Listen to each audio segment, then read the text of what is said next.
La Cuesta de las Comadres. Los difuntos torricos siempre fueron buenos amigos míos. Tal vez en Zapotlán no los quisieran, pero lo que es de mí siempre fueron buenos amigos, hasta tantito antes de morirse. Ahora, eso de que no los quisieran en Zapotlán no tenía ninguna importancia, porque tampoco a mí me querían allí.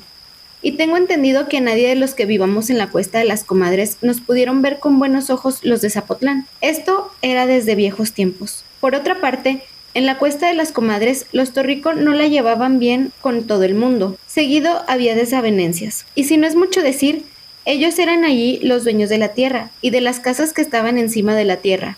Con todo y que, cuando el reparto, la mayor parte de la Cuesta de las Comadres nos había tocado por igual a los 60 que vivíamos allí, y a ellos, a los torricos, nada más un pedazo de monte, con una mezcalera, nada más.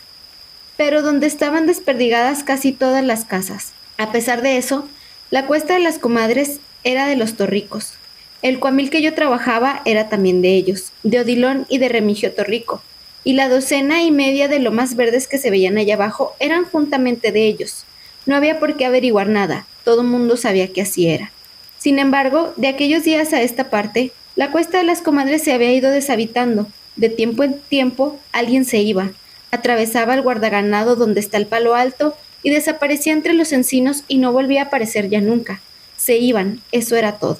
Y yo también hubiera ido de buena gana a asomarme a ver qué había tan atrás del monte que no dejaba volver a nadie.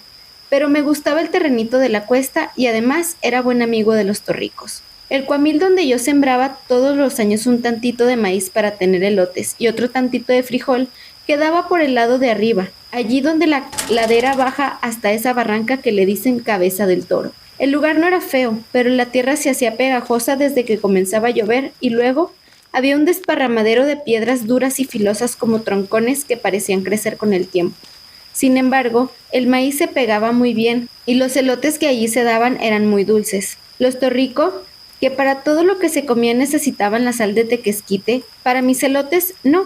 Nunca buscaron ni hablaron de echarle tequesquite a mis elotes, que eran los que se daban en Cabeza del Toro. Y con todo y eso, y con todo y que las lomas verdes de allá abajo eran mejores, la gente se fue acabando.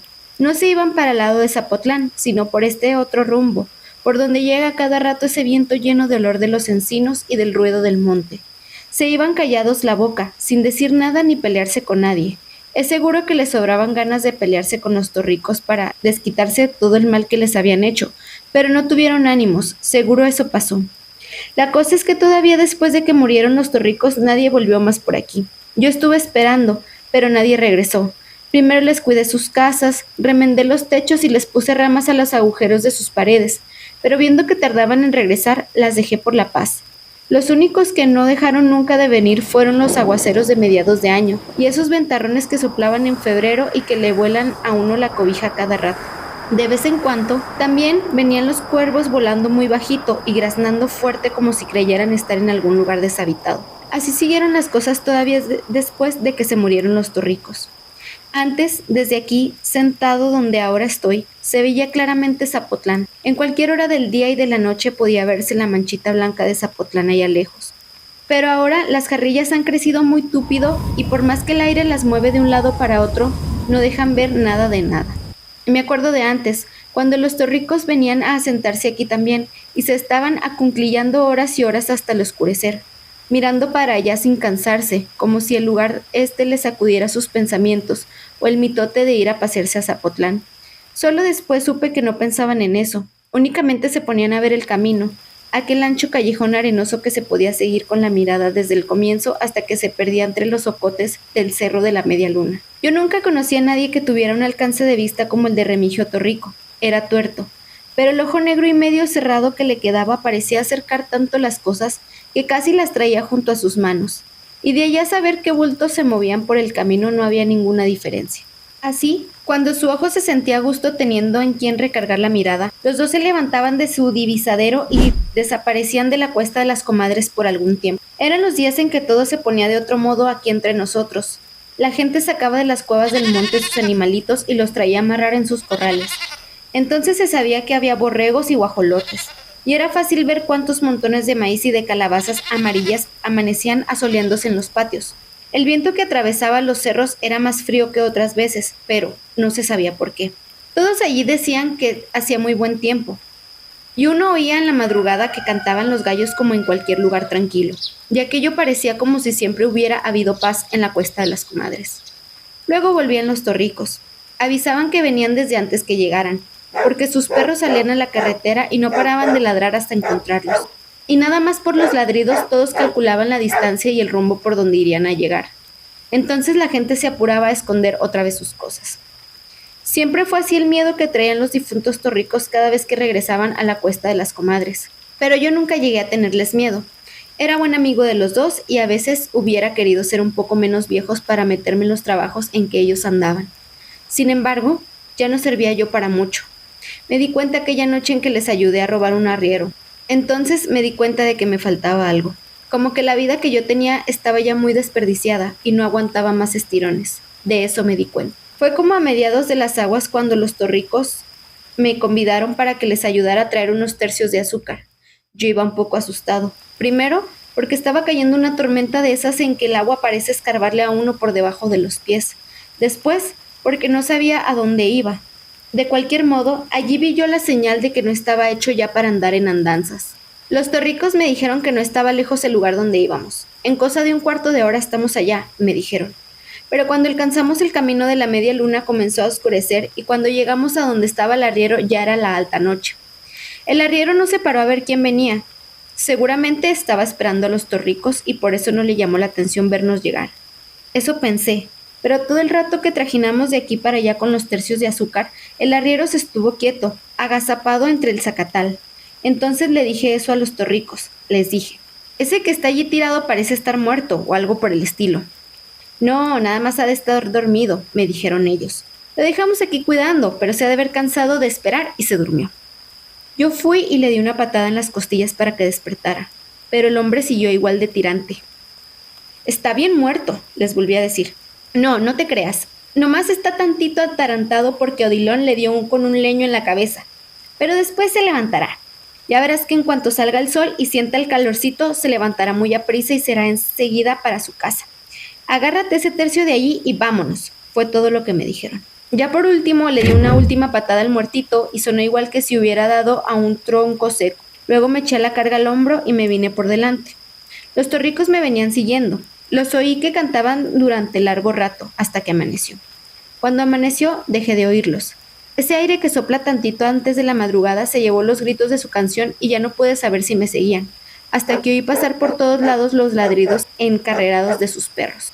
De ese modo fue como supe qué cosas iban a espiar todas las tardes los torricos, sentados junto a mi casa de la Cuesta de las Comadres. A Remigio Torrico yo lo maté. Ya para entonces quedaba poca gente entre los ranchos.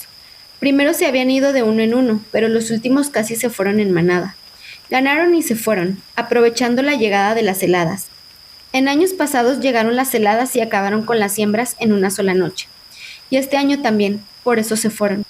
Creyeron seguramente que al año siguiente sería lo mismo y parece que ya no sintieron con ganas de seguir soportando las calamidades del tiempo todos los años y la calamidad de los Torrico todo el tiempo. Así, cuando yo maté a Remigio Torrico, ya estaba bien vacía de gente la Cuesta de las Comadres y las lomas de los alrededores. Esto sucedió como en octubre. Me acuerdo que había una luna muy grande y muy llena de luz, porque yo me senté afuera de mi casa a remendar un costal todo agujerado, aprovechando la buena luz de la luna, cuando llegó el Torrico. Ha de haber andado borracho. Se me puso enfrente y se bamboleaba de un lado para otro, tapándome y destapándome la luz que yo necesitaba de la luna. Ir ladereando no es bueno, me dijo después de mucho rato. A mí me gustan las cosas derechas, y si a ti no te gustan, ahí te lo haiga, porque yo he venido aquí a enderezarlas.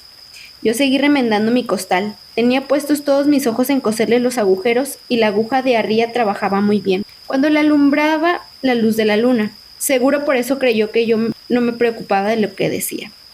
«A ti te estoy hablando», me gritó, ahora sí ya corajudo. «Bien sabes a lo que he venido». Me espanté un poco cuando se me acercó y me gritó aquello casi a boca de jarro. Sin embargo, traté de verle la cara para saber de qué tamaño era su coraje. Y me le quedé mirando, como preguntándole a qué había venido.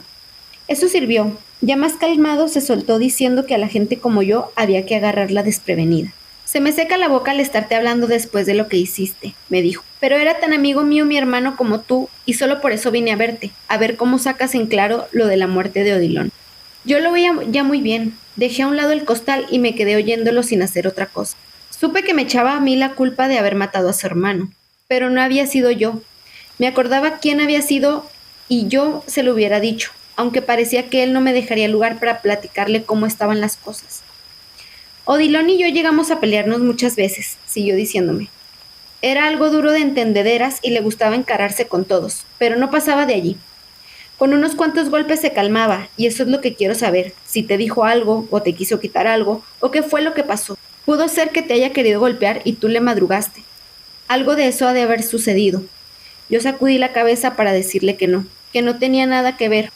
Oye, me atajó el torrico. Odilon llevaba ese día 14 pesos en la bolsa de la camisa. Cuando lo levanté, lo esculqué y no encontré esos 14 pesos. Luego ayer supe que te habías comprado una frazada, y eso era cierto. Yo me había comprado una frazada. Vi que se venían muy aprisa los fríos y el gabán que yo tenía estaba ya todito hecho garras.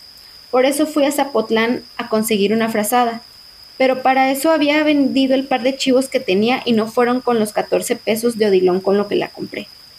Él podía ver que si el costal se había llenado de agujeros se debió a que tuve que llevarme el chivito chiquito ahí metido. Él podía ver que si el costal se había llenado de agujeros se debió a que tuve que llevarme al chivito chiquito allí metido, porque todavía no podía caminar como yo quería.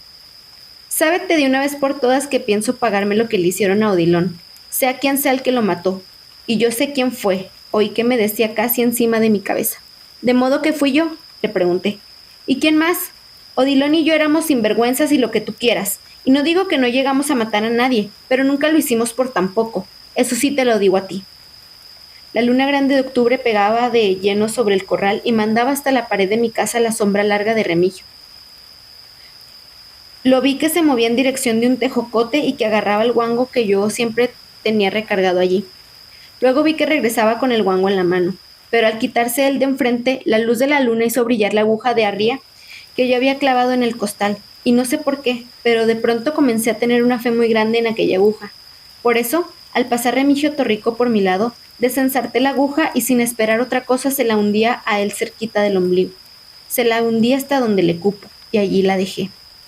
Luego se engarruñó como cuando da el cólico y comenzó a calambrarse hasta doblarse poco a poco sobre las corvas y quedar sentado en el suelo, todo entelerido y con el susto asomándose por el ojo. Por un momento pareció como que se iba a enderezar para darme un machetazo con el guango, pero seguro se arrepintió o no supo ya qué hacer.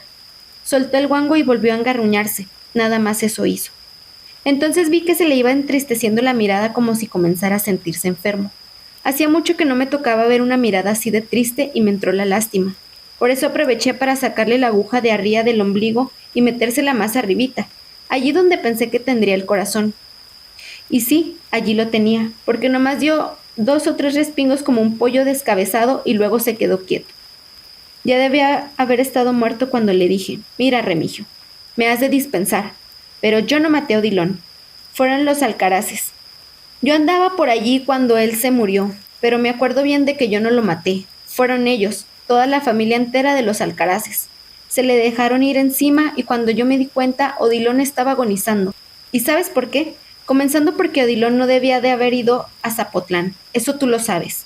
Tarde o temprano tenía que pasarle algo en ese pueblo, donde había tantos que se acordaban mucho de él. Y tampoco los alcaraces lo querían. Ni tú ni yo podemos saber qué fue a hacer él a meterse con ellos. Fue una cosa de un repente. Yo acababa de comprar mi zarape y ya iba de salida cuando tu hermano le escupió un trago de mezcal en la cara a alguno de los alcaraces. Fue una cosa de repente. Yo acababa de comprar mi zarape y ya iba de salida cuando tu hermano le escupió un trago de mezcal en la cara a uno de los alcaraces. Él lo hizo por jugar. Se veía que lo había hecho por divertirse, porque los hizo reír a todos. Pero todos estaban borrachos. Odilon y los alcaraces y todos. Y de pronto se le echaron encima. Sacaron sus cuchillos y se le apeñuscaron y lo aporrearon hasta no dejar de Odilon cosa que sirviera. De eso murió. Como ves, no fui yo el que lo mató. Quisiera que te dieras cabal cuenta de que yo no me entrometí para nada. Eso le dije al difunto Remigio. Ya la luna se había metido del otro lado de los encinos cuando yo regresé a la cuesta de las comadres con la canasta piscadora vacía. Antes de volverla a guardar le di unas cuantas zambullidas en el arroyo para que se le enjuagara la sangre. Yo la iba a necesitar muy seguido y no me hubiera gustado ver la sangre de Remigio a cada rato. Me acuerdo que eso pasó allá por octubre, a la altura de las fiestas de Zapotlán. Y digo que me acuerdo que fue por esos días porque en Zapotlán estaban quemando cohetes, mientras que por el rumbo donde tiré a Remigio se levantaba una gran parvada de sopilotes a cada tronido que daban los cohetes. De eso me acuerdo.